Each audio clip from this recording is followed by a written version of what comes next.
Барлықтарыңызға сәлем достар. Сіздермен бірге мен қасиет және достар. Біздің бүгінгі видеомыз өзіміздің отыратын столымызға, яғни сабақ оқитын, жұмыс жасайтын деп қояйын, сабақ оқитын орнымызға. Яғни бір жаңарту, бір өзгеріс жасайтын боламыз. Видеоны соңына шейін көріп, тіркеліп, лайк басып отырыңыздар. Сіздерге осы видеодан пайдалы бір зат болатын болса, оны өздеріңізге де қайталауды ұсынатын боламын. Сондықтан да видеоны соңына шейін көріп отырыңыздар. Мен қазір өзімнің отыратын жерімді барынша сәндеп, канцеляриялармен сәндейтін боламын. Сондықтан да сіздер де өздеріңіздің отыратын столдарыңызды солай сәндесеңіздер болады. Өйткені ол сабақ оқыған кезде, немесе басқа да бір сурет салған кезде өздеріңізге бір атмосфераны беріп тұрады. Мен сондай бір орындарды жақсы көремін. Атак тым жоқ, пустой бір стол болғанша, там өзімізге керек заттарды іліп, немесе бір әдемі суреттер салып, соны жабыстырып деген сияқты. Қазір видео арасында көретін боласыздар. Ана бұрышымда қараңыздар. Типа осындай сияқты мен бөлмем осындай сондай болғанын қалаймын. И вот осындай кішігірім бір зат жасап қойған болатын мына бұрышқа. Өйткені ол менің видео түсіретін бұрышым. Видеоны бастаймыз. Кеттік. Мінекей достар, менде қазіргі до видеом, яғни мен сәндеймін деп жатқан жерім осы жер болатын. Қараңыздар, мынау расписание, 8-ші сыныптың расписаниясы. Осыны құртқым келіп жүр бар ғой. И мына жақта өңшен керек емес заттар. И мынау английский бірдеңге, короче. Английский сұрақ жауап талып түсе салу керек уже. Мен кеше осылай сіздерге көптеген осындай идеяларды жасап болған болатын. Мен прям осылай жабыстырып қойғанды өте қатты жақсы көремін. Қазір типа осылай сияқты фотоларды салып жабыстыратын боламыз. Always you love. Осындай күшті фотоларда. Осындай да фотолар бар. Осындай кішкене карточкалар бар менде. Осындайлармен салатын боламыз. Егер сіздерде карточка жоқ болатын болса, А4-пен, яғни ақпарақпен осылай қырқып алсаңыздар болады. Маған өте қатты приколный болғаны, бұл бізде математика. Осылай математика дәптердің сыртына осылай қаптағышпен істеп қойсаң күшті болады негізі. Достар, мен қазір осындай да гүлдерді жасап қалуым мүмкін, чтобы былай жабыстырып тастағанға. Өте әдемі да. Әркімнің вкусы әрқалай, сондықтан да егерде осындай сәндеулер сіздерге ұнайтын болса, видеоны міндетті түрде соңына шейін көріп қайтыңыздар. Бірақ мен көптеген қазақ блогерлерінен сабақ оқитын столды көп сәндей бергенін көрген емеспін. Көбіне бұндайда орыс YouTube арналары көп түсіреді. И вот так что сіздерге бұл видео ұнайды деген ойдамын.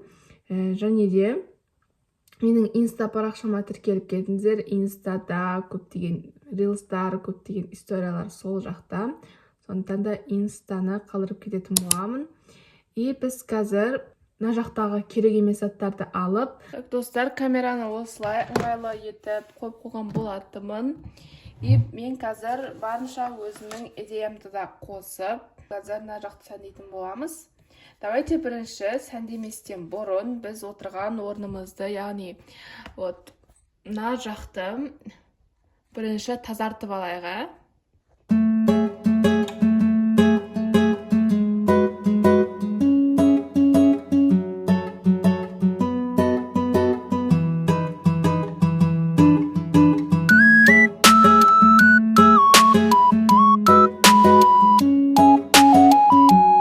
Достар, білмеймін енді камерада көрініп тұрма, көрініп тұрған жоқ па, бірақ мен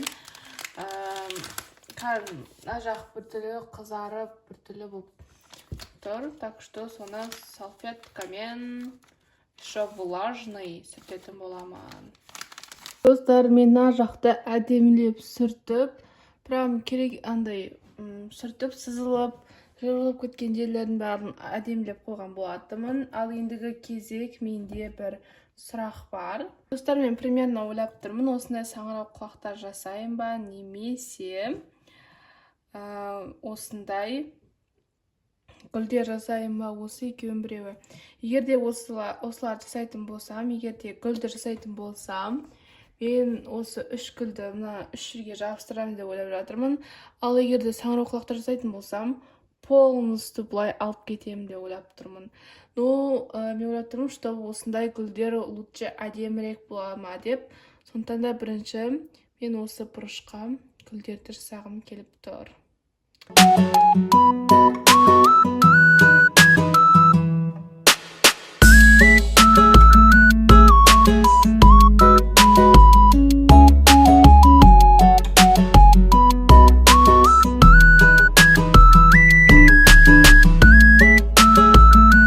Мінекей мен деген ана бұрышты қараңыздар, осылай өте әдемі қылып үш гүлдер жасаған болатынмын. Вот. В общем, жапырақтары, ішіндегі сарылары барлығын ауыстыра салған болатынмын. Ештеңе етпейді, ондай обязательно іші сары болу деген жоқ қой, әртүрлі гүл деген сияқты. Так что осындай әдемі етіп үш гүлді жабыстырған болатынмын. Ал енді келесі кезек, жаңағы айтқанымдай, кішкентай ғана осылай тік бұрыштарға суреттерді салатын боламын.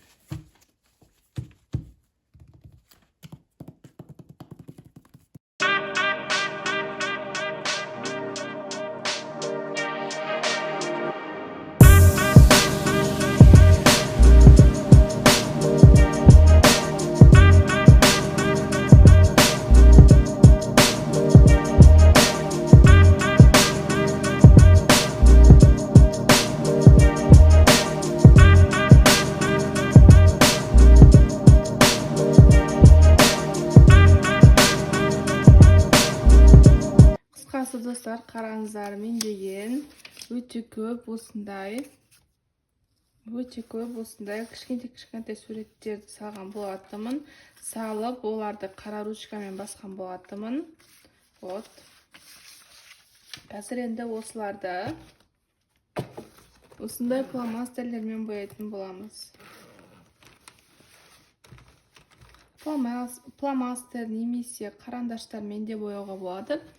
Бірақ мен фломастермен бояймын деп шешкен болатынмын. Ендеше менімен бірге осындай суреттерді сіздерде салған болсаңыздар, немесе әлі салмаған болсаңыздар, осылай скриндетіп алып салсаңыздар болады. Және де мен жаныма осылай су алып алған болатынмын.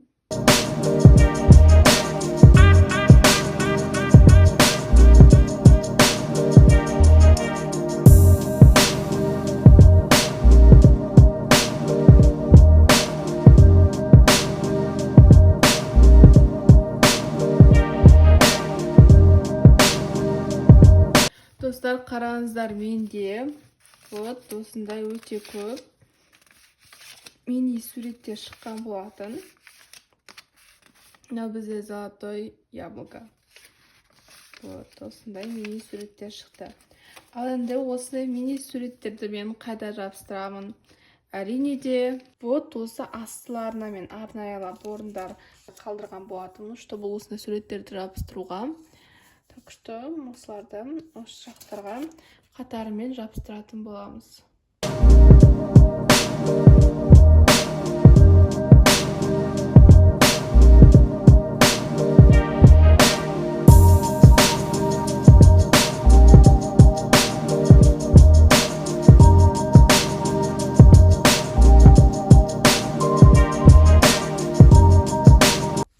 Енді менде осындай өте көп стикерлер, суреттер барлығы жиналған. Осындай стакан дейін бе, или осындай не деп айтса болады.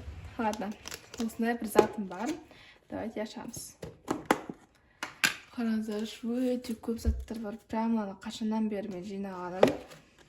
Өте көп уақыт болған осыларды жинағаныма. Енді не знаю, не алып тастамағам, өшің мусорларды десеңе. Оны айтам. Ішінде өте осындай көп нелер бар, суреттер бар, қараңыздар.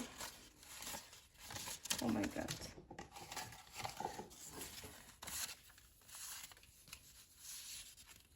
Мен не үшін бұларды ашып жатырмын? Өйткені бұның ішінде жабыстыруға жарарлықтай бір суреттер болатын болса, жабыстыратын боламыз.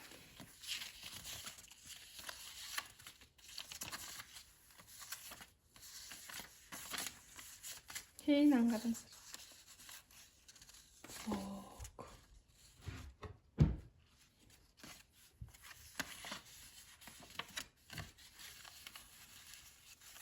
Осындай көбелектерді может табыстырады.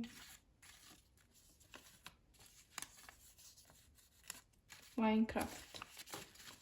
Мына Майнкрафт.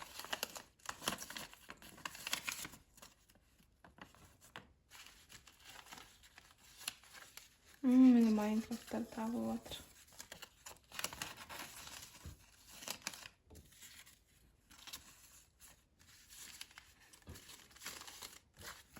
Көп осындай кішкене стикерлерден керектерін ғана алып алған болатынмын. Қалғандарын тастап жібере саламыз. Керек емес олар.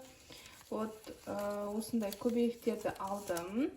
Одан кейін осындай пингвин. Осы мынаны жабыстыруға болады екен, өте әдемі, қараңыздар. Потом өңшең Майнкрафттар қалғандығын. И осы үшеуі қалды. Білмеймін, қазір жабыстыратын боламыз осыларды. Мен деген осының үстінде әдемілейін деп шештім. Ештеңе жабыстырмаймын, тек қана заттарын ауыстырып, новый заттар қойып деген сияқты. Үйтсем, үсті бізде шақ екен, оказывается, мектеп бітті, уже осы столға қарамай кеткен болатымын. И астын қарасаңыздар сіздер. Ой, асты деген осындай болып жатыр бізде. Қазір осылардың барлығын сүртіп, бір орындарын барлығын ауыстырып тастайтын боламын. Потом мыналардың барлығында астылардың бәрін сүртетін боламыз. Мына жақта қараңыздар, мына жақта да сүрту керек. Мына жақта менде өңшең 8-ші сыныптың бүкіл дәптерлері тұр. Ана жақта қараңыздар, менде дәлебойдан келе жатқан түрлі түсті қаламдарым осы жерде сақталып тұр. Өте көп болғандықтан мен осыларды осындай коробкаға сап қойған болам. Мінекей менің после видео. Осылардың барлығын, осылардың барлығын жабыстырып алдым. Мына жақтарды просто так қалдырып қойған болатым. Оны алдағы уақытта көреміз. И мына жақтың барлығын туралап, мына жақтың барлығын да туралап қойған болатым. Мені қараңыздар, мына жаққа осы айдаһарды қойып қойдым. Дейді. И осындай тұстар бізде.